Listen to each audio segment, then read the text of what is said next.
Hello दोस्तों, मैं अलका पटेल आप सभी का आपके अपने YouTube channel exam education point पर स्वागत करती हूँ। आप लोग कैसे हैं? आशा करती हूँ आप लोग अच्छे होंगे और अपनी तैयारी बेहतरीन ढंग से कर रहे होंगे। तो ये क्लास में हम लोग हिस्ट्री की क्लास है, इसमें हम लोग मौर्य काल से बचे हुए क्वेश्चंस करेंगे। पिछली क्लास में हम लोगों ने मौर्य काल से कुछ इम्पॉर्टेंट क्वेश्चंस किए थे और कुछ क्वेश्चंस इस क्लास में करेंगे। तो जो लोग अभी तक पिछली क्लासेस नहीं देखे हैं वो लोग पिछली क्लासेस देख लें, नीचे डिस्क्रिप्शन में लिंक दिया गया है। और जो लोग अभी तक चैनल को सब्सक्राइब नहीं किए हैं या फिर चैनल पर नए हैं तो वो लोग चैनल को सब्सक्राइब कर लीजिए, बेल आइकन को प्रेस कर दीजिए ताकि आगे आने वाली क्लासेस की नोटिफिकेशंस आप लोगों को मिल जाए। और अगर क्लास को शेयर नहीं किए हैं तो अपने दोस्तों तक शेयर कर दें ताकि और लोगों को भी इस क्लास से हेल्प मिल सके। तो हम लोग अपने क्वेश्चन शुरू करते हैं। क्वेश्चन नंबर 51 है, मौर्य नरेश के बारे में निम्न में से कौन सा कथन सही है? उन्होंने विकास किया था। पॉइंट दिए हैं, पॉइंट 1 दिया है संस्कृत कला व साहित्य का, बी दिया है सोने के सिक्के का, और जो तीसरा पॉइंट दिया है वो दिया है प्रांतीय विभाजन, चौथा दिया है हिंदू कुश तक साम्राज्य। तो जो इसमें देखिए नीचे कूट दिया है, इसमें से हम लोगों को राइट बताना है आंसर कि इसमें कौन कौन सा पॉइंट सही है। तो देखते हैं इसमें से कौन कौन सा पॉइंट सही है। मौर्य नरेश के बारे में कौन सा कथन सही है? जो उन्होंने विकास किया था उसके बारे में कौन सा सही है? तो देखते हैं, संस्कृत कला व साहित्य का ये पॉइंट भी सही है, ये तो सही हुआ। और देखते हैं सोने के सिक्के का, ये नहीं हुआ, ठीक, ये पॉइंट नहीं हुआ। अगला कह रहा है प्रांतीय विभाजन, ये पॉइंट सही है, ये सही है, ये सही है।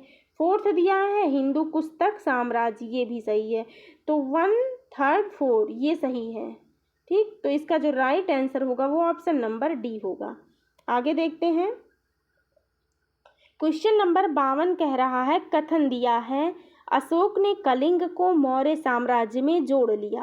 कारण दिया है कलिंग दक्षिण भारत को आने वाले स्थलीय एवं समुद्री मार्गों को नियंत्रित करता है।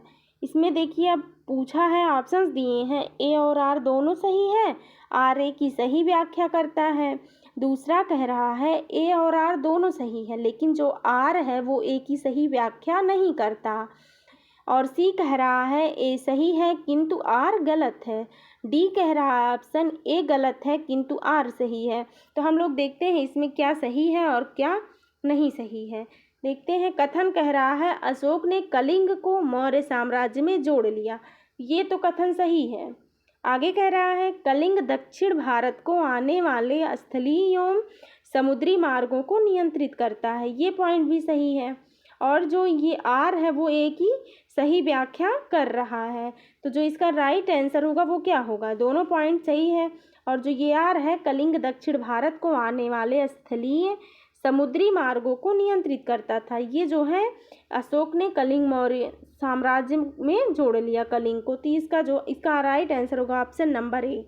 ए और आर दोनों पॉइंट सही हैं, आर जो है वो ए की सही व्याख्या कर रहा है। अगला देखते हैं, अगला क्वेश्चन है क्वेश्चन नंबर 53, अशोक के जो शिलालेख संगम राज्य के बारे में हमें बताते हैं उनमें शामिल है, उनमें से कौन कौन शिलालेख शामिल है? ऑप्शंस दिया है पहला और 10वां, दूसरा दिया है बी ऑप्शन पहला और 11वां, तीसरा दिया है सी ऑप्शन दूसरा और 13वां, डी ऑप्शन है दूसरा और 14वां। तो कौन कौन शिलालेख अशोक के हैं जो संगम राज्य के बारे में हमें बताते हैं? तो वो कौन कौन शिलालेख हैं? दूसरा और 13वां है। तो जो इसका राइट आंसर होगा वो क्या होगा? ऑप्शन नंबर सी होगा। आगे देखते हैं अगला क्वेश्चन। क्वेश्चन नंबर 55 है, निम्नलिखित में से किस राज्यादेश ने अशोक के व्यक्तिगत नाम अशोक का उल्लेख मिलता है? ऑप्शंस दिए हैं, ऑप्शन ए कह रहा है कालसी, बी कह रहा है रुमिनदेई, सी कह रहा है विशिष्ट कलिंग राज्यादेश और डी दिया है मास्की। तो किस राज्यादेश में अशोक के व्यक्तिगत नाम जो है अशोक का उल्लेख मिलता है? तो मास्की में। इसका जो राइट आंसर होगा वो ऑप्शन नंबर डी होगा। आगे देखते हैं अगला क्वेश्चन। क्वेश्चन नंबर 56 है, निम्नलिखित वक्तव्यों में निम्नलिखित वक्तव्यों में कौन सा एक वक्तव्य अशोक के प्रस्तर स्तंभों के बारे में गलत है? ऑप्शंस दिए हैं। ऑप्शन ए दिया है इन पर बढ़िया पालिश है, बी दिया है ये अखंड है, सी दिया है स्तंभों का शेफ्ट झुंडा या सुंडाकार है, और डी दिया है ये स्थापत्य संरचना के भाग हैं। तो कौन सा कथन जो है अशोक के प्रस्तर स्तंभों के बारे में गलत है? वो यही गलत है कि ये स्थापत्य संरचना के भाग हैं। तो इसका राइट आंसर होगा ऑप्शन नंबर डी। आगे देखते हैं। क्वेश्चन नंबर 57 है, श्रीनगर की स्थापना किस मौर्य शासक ने की थी? ऑप्शंस दिए हैं। ऑप्शन ए कह रहा अशोक, बी दिया है बिंदुसार, सी है चंद्रगुप्त, डी दिया है दशरथ। तो श्रीनगर जो स्थापना हुई है किसने की थी, किस मौर्य शासक ने? तो वो अशोक ने की थी। तो इसका राइट आंसर होगा ऑप्शन नंबर ए। आगे देखते हैं अगला क्वेश्चन। क्वेश्चन नंबर 58 कह रहा है, सूची 1 को सूची 2 के साथ सुमेलित कीजिए। सूची 1 में दिया है प्रांत, सूची 2 में दिया है राजधानी। तो जो उत्तरापथ है उसकी राजधानी कहाँ है? हम लोग चलिए मिलान करते हैं, देखते हैं। उत्तरापथ जो है उसकी राजधानी तक्षशिला है, दक्षिणापथ की सुवर्णगिरी है, अवंती राष्ट्र की उज्जैनी है, और प्राची या पूर्वी देश की पाटलिपुत्र।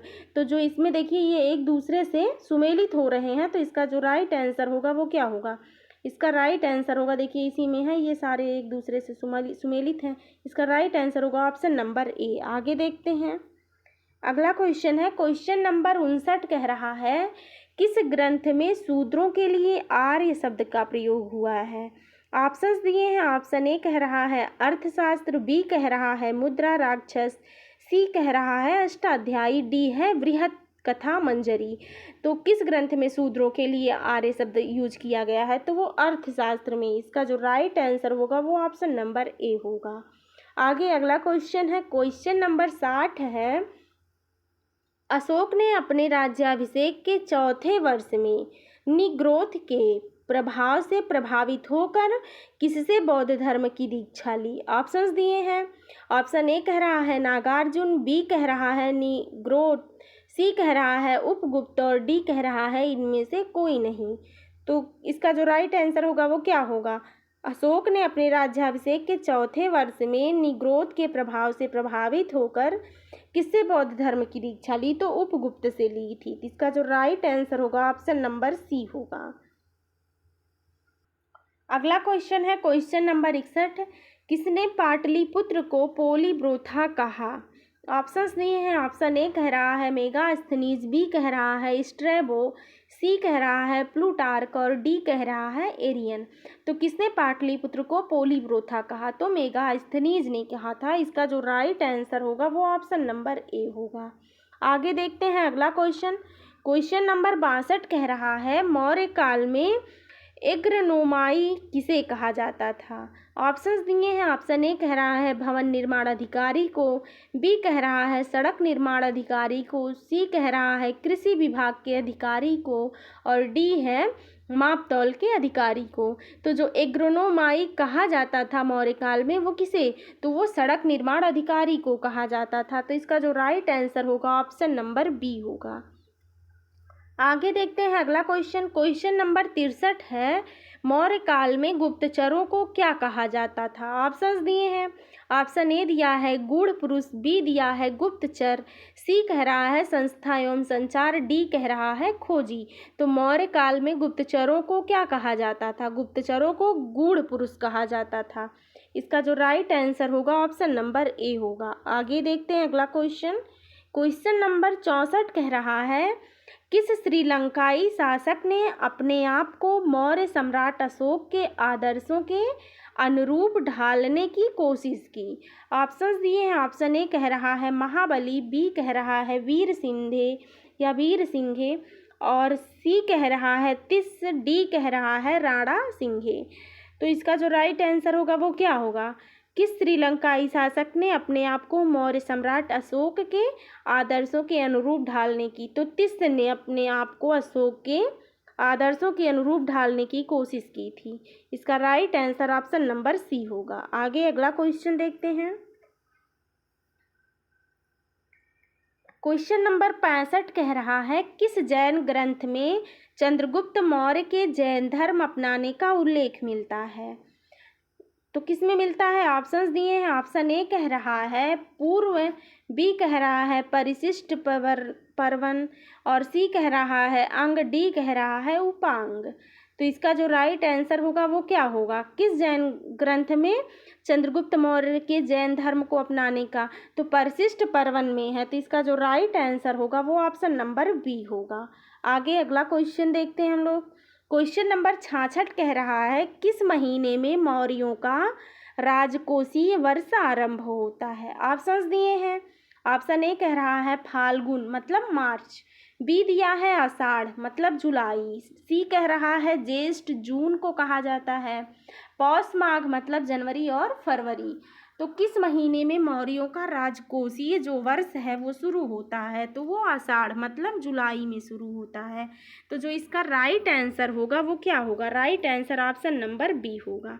आगे अगला क्वेश्चन देखते हैं। क्वेश्चन नंबर 67 कह रहा है, निम्नलिखित में किन किन दक्षिण भारतीय जातियों का उल्लेख अशोक के शिलालेख में किया गया है? नीचे कूट दिया गया है, उसी में से हमको आंसर बताना है। और ऊपर देखिए पॉइंट दिए गए हैं। कह रहा है चोल, फिर दूसरा दिया है पल्लव, तीसरा पांडव, चौथा दिया है सतीय पुत्र, और पांचवा दिया है केरल पुत्र, और छठा दिया है विष्णुकुंड। तो देखते हैं किन किन दक्षिण भारतीय जातियों का उल्लेख अशोक के शिलालेख में किया गया है। तो वो कौन कौन से हैं? देखिए हम लोग देखते हैं वो कौन कौन से हैं। ये देखिए चोल है, दूसरा पल्लव ये नहीं है, तीसरा दिया है पांड्य, ये भी है, उल्लेख मिलता है अशोक के शिलालेख में। और देखिए चौथा दिया है सतीय पुत्र, इसका भी उल्लेख मिलता है। पांचवा दिया है केरल पुत्र, तो इसका भी उल्लेख मिलता है। छठा दिया है विष्णुकुंड, इसका नहीं मिलता है। तो किसका मिलता है? पहला चोल का, तीसरा पांड्य, और चौथा सतीय पुत्र, पांचवा केरल पुत्र। तो इसका राइट आंसर होगा ऑप्शन नंबर ए। आगे अगला क्वेश्चन देखते हैं। क्वेश्चन नंबर 68 है, अशोक के बारे में जानने के लिए सबसे महत्वपूर्ण स्रोत है क्या है? ऑप्शंस दिए हैं। ऑप्शन ए दिया है आहत मुद्रा, बी दिया है शिलालेख, सी दिया है यूनानी लेख, डी दिया है बौद्ध साहित्य।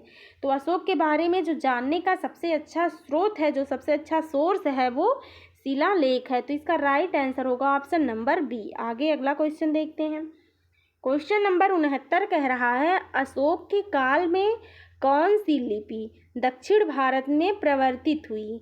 तो कौन सी लिपि थी? ऑप्शंस दिए हैं। ऑप्शन ए दिया है ब्राह्मी, बी दिया है अरमाइक, सी दिया है खरोष्टी, डी दिया है यूनानी। तो अशोक के काल में कौन सी लिपि दक्षिण भारत में परिवर्तित? तो वो ब्राह्मी थी। इसका जो राइट आंसर है ऑप्शन नंबर ए होगा। आगे अगला क्वेश्चन देखते हैं। क्वेश्चन नंबर 70 कह रहा है, अशोक का अभिलेख भारतीय उपमहाद्वीप के बाहर भी पाया गया है।